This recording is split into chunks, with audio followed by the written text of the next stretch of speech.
Jack mashinamiz akalar. Jack M3 mashinamiz.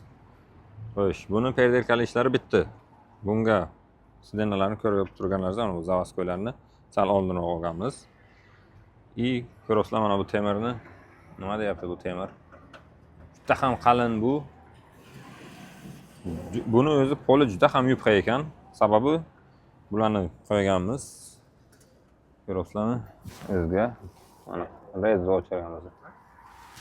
Juda ham mashina bo'ldi desak ham bo'ladi. Mashina и sochini. Polni germetiklab chiqamiz. Polga qotirilgan hammasi. Durumba.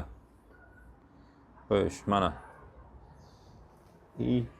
Mana bunisi mayda-maydasi bu faqat bittalik sidena qilganmiz. Alohida u borib kelish uchun qilganmiz. Tushib chiqishga orqaga xot qoladi. Shu sababli buni qo'yganmiz.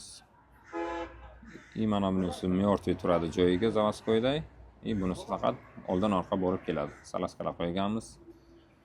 Buni ham germetiklab chiqamiz. Xullas, mashinamiz bitay deb qoldi, lekin pol qismi juda ham slab ekan o'zi.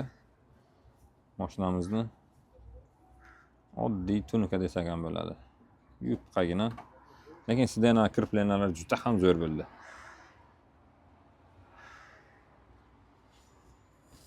Hozir lelonini tashlaymiz.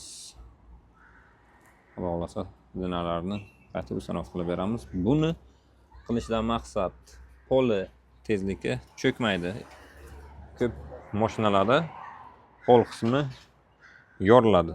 Sababi o'zi mana sidena mana shuni ustiga mingandan keyin oddiy polni ustiga minadi-da.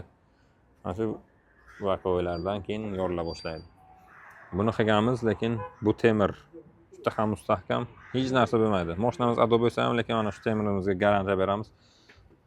Umrbod xizmat qiladi desak ham bo'ladi.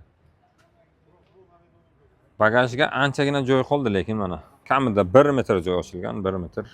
Endi bunaqa mashinalarda ko'pchilik akalarimiz dalni qatnashadi.